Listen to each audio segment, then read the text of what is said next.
दोस्तों, तो अब भारत ने मालदीव की अकड़ को ठिकाने लगाने की तैयारी शुरू कर दिया है और भारत के द्वारा मालदीव पर लिया गया एक्शन उसकी अर्थव्यवस्था पर सीधा प्रभाव डालने वाला है। मालदीव के राष्ट्रपति ने जब से भारतीय सैनिक को निकालने की बात कहा है, तब से भारत ने मालदीव के ऊपर कड़ा से कड़ा एक्शन लेना शुरू कर दिया है। हालांकि देखा जाए तो मालदीव की अर्थव्यवस्था पूरी तरह से भारत पर डिपेंड है, लेकिन इसके बावजूद भी मालदीव अपनी अकड़ से बाज नहीं आ रहा है और उसकी यह अकड़ मालदीव पर ही भारी पड़ रहा है। और जब मालदीव की अर्थव्यवस्था बिगड़ने लगा है तो वह तुर्की और चीन जैसे देशों से मदद मांगते नजर आ रहा है। दरअसल दोस्तों, हुआ यह है कि भारत ने मालदीव को सबक सिखाने की तैयारी एक बड़े कदम से शुरू किया है। जैसे कि आपको मालूम होगा कि हाल ही में कुछ दिनों पहले भारत के प्रधानमंत्री नरेंद्र मोदी लक्षद्वीप के दौरे पर गए हुए थे। प्रधानमंत्री नरेंद्र मोदी लक्षद्वीप के दौरे पर एक टूरिज्म के रूप में गए थे, जहां पर उन्होंने समुद्र के किनारों का मनमोहक आनंद लेते हुए वहां के नए नए लोगों से मिलते हैं। और भारत का यही कदम मालदीव की अर्थव्यवस्था पर भारी पड़ रहा है और मालदीव चीन और तुर्की जैसे देशों से मदद मांग रहा है। आपको बता दें कि मालदीव की जो ज्यादातर अर्थव्यवस्था है वह केवल टूरिज्म सेक्टर से ही बना हुआ है, और वह भी केवल भारत के बलबूते, क्योंकि भारत के ज्यादातर लोग मालदीव में छुट्टियां बिताने के लिए जाते हैं, जिससे मालदीव को काफी बड़ा फायदा होता है। यही नहीं, इसके अलावा भी भारत के समुद्री रास्ते से मालदीव जाने वाले कार्गो शिप ने अपने रास्ते को बदलना शुरू कर दिया है। पूरी खबर क्या है इस वीडियो में समझते हैं। दोस्तों, आगे बढ़ने से पहले इस वीडियो को एक लाइक करके और यह चैनल राजदीपक जी के स्टडी को सब्सक्राइब जरूर करें और बेल आइकन को ऑल पर दबा दें, ताकि जो वीडियो अपलोड करूं सबसे पहले आप तक पहुंच सके। तो चलिए दोस्तों, हम अपना टॉपिक पर आते हैं। दोस्तों, मेन खबर यह है कि जब तक मालदीव के पुराने राष्ट्रपति थे तब तक मालदीव और भारत का रिलेशन काफी अच्छा था और भारत से छुट्टियां मनाने के लिए लाखों की तादाद में टूरिज्म मालदीव घूमने जाते थे और मालदीव की पूरी अर्थव्यवस्था केवल भारत के ही बदौलत टिका हुआ था। और मालदीव को जब भी किसी मदद की जरूरत पड़ता था तो सबसे पहले भारत ही मालदीव को मदद पहुंचाता था। लेकिन जब से मालदीव के नए राष्ट्रपति मोहम्मद मोइज्जू जो नियुक्त हुए हैं, तो उन्होंने शुरुआती दौर में ही भारत के सभी सैन्य कर्मियों को बाहर निकालने की तैयारी शुरू कर दिया है।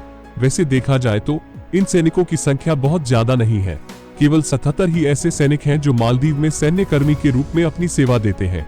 लेकिन मालदीव को यही 77 सैनिक भारी पड़ रहे हैं और उन्होंने इनको निकालने की तैयारी शुरू कर दिया है। फिर भी मालदीव का यही कदम उस पर कितना भारी पड़ सकता है, मालदीव को इसका थोड़ा सा भी अंदाजा नहीं था। वैसे देखा जाए तो मालदीव में जो भी नए राष्ट्रपति या फिर प्रधानमंत्री बनते थे तो वो सबसे पहले भारत के दौरे पर आते हैं। लेकिन मालदीव के नए प्रेसिडेंट मोहम्मद मोइज्जू सबसे पहले तुर्की की विदेश यात्रा पर गए थे और भारत के सबसे नजदीक होने के बावजूद भी वह भारत का दौरे पर नहीं आए। और तुर्की के बाद मालदीव के राष्ट्रपति ने चीन से मिलने का अपना विचार बनाया है और भारत मालदीव की इन्हीं हरकतों से काफी ज्यादा नाराज है। अगर आप इस मैप में देखेंगे तो भारत मालदीव के सबसे ज्यादा नजदीक दिखाई दे रहा होगा, यानी कि अगर कोई भी आपातकालीन स्थिति में मालदीव को मदद की जरूरत पड़ता है तो भारत ही सबसे पहले उसका मदद करता है। हालांकि श्रीलंका भी थोड़ा नजदीक है, लेकिन उसकी दूरी भारत की अपेक्षा कहीं ज्यादा है और मालदीव के रिलेशन श्रीलंका के साथ भी इतने अच्छे नहीं है जिससे वो मालदीव की मदद कर सके। एक रिपोर्ट के मुताबिक साल 2023 में लगभग 1.5 लाख से ज्यादा लोग मालदीव घूमने गए थे और आप इसी से अंदाजा लगा सकते हैं कि मालदीव की अर्थव्यवस्था में हम भारतीयों का कितना बड़ा योगदान है। लेकिन अगर इसके बावजूद भी मालदीव भारत से चीट करते हैं तो भारत चुप नहीं रहने वाले हैं और अब इसकी अकड़ को ठिकाने लगाने के लिए भारत ने लक्षद्वीप पर फोकस किया है और भारत करोड़ों रुपए की इन्वेस्टमेंट करके लक्षद्वीप को एक अच्छा घूमने वाला जगह बनाने जा रहा है। अगर आप इस मैप को ध्यान से देखेंगे तो आपको दिखाई देगा कि लक्षद्वीप पर भारत का ही कब्जा है और इसकी दूरी भारत से बहुत नजदीक है, जबकि मालदीव इससे कहीं ज्यादा दूरी पर स्थित है। यानी सीधे तौर पर कहे तो कम खर्च में यहाँ पर आ जा सकते हैं और इसकी जो सुंदरता है वह मालदीव की अपेक्षा काफी ज्यादा है। यानी जाहिर सी बात है कि अब हम भारतीय घूमने के लिए लक्षद्वीप को ही रेफर करने वाले हैं। इसके अलावा हाल ही में कुछ दिनों पहले मालदीव जाने वाले एक जहाज पर भारत ने जीएसटी लगा दिया था, जिसके कारण उस कार्गो जहाज ने बीच समंदर में ही अपने रास्ते को बदल लिया। भारत लक्षद्वीप के अलावा अंडमान निकोबार में भी घूमने वाले स्थान को बनाने की तैयारी कर रहे हैं। आपको बता दें कि भारत मालदीव को प्याज, आलू, टमाटर जैसे और भी अन्य सभी खाने पीने के सामान एक्सपोर्ट करता है और मालदीव खाने पीने की वस्तुओं में केवल भारत पर ही डिपेंड है। और ऐसे में अगर मालदीव किसी दूसरे देश से खाने पीने की वस्तुएं इंपोर्ट करवाता है तो उसकी ट्रांसपोर्टेशन कॉस्ट बढ़ जाएगा। यानी कि भारत मालदीव को सबसे कम कीमत में खाने पीने की वस्तुएं एक्सपोर्ट करता है और अब भारत ने जब मालदीव पर एक्शन लेने की शुरुआत कर दिया है तो खाने पीने की वस्तुओं का एक्सपोर्ट भारत रोक सकता है। अगर मालदीव तुर्की से भी खाने पीने की वस्तु इंपोर्ट करने के बारे में सोचता है तो सबसे पहले नुकसान यह है कि ट्रांसपोर्टेशन कॉस्ट बढ़ जाएगा।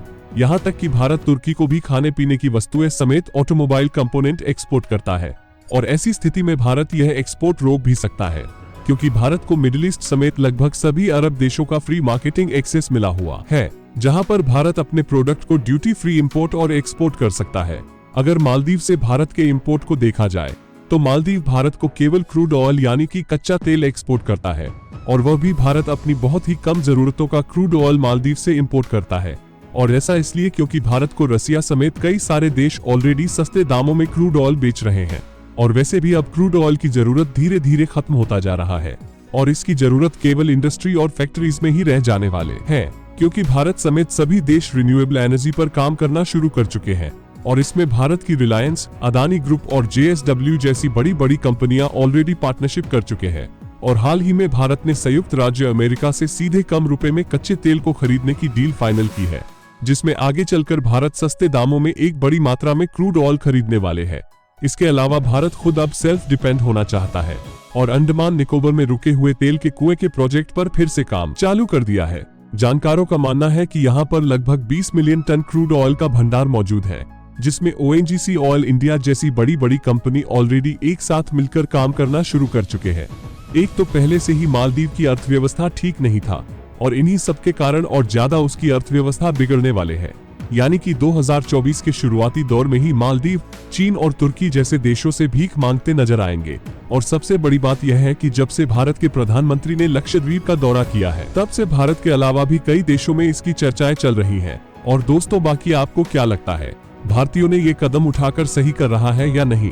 अपनी राय कमेंट में जरूर बताएं। और फिर से वही बात कहेंगे कि अगर अभी तक आपने हमारे चैनल राजदीपक जी के स्टडी को सब्सक्राइब नहीं किए हैं तो प्लीज जाकर सब्सक्राइब कर ले और बेल आइकन को भी ऑल पर दबा दे, ताकि जो वीडियो अपलोड करूं सबसे पहले आप तक पहुंच सके। और हाँ, इस वीडियो को अंत तक देखने के लिए धन्यवाद। आपका दिन शुभ हो।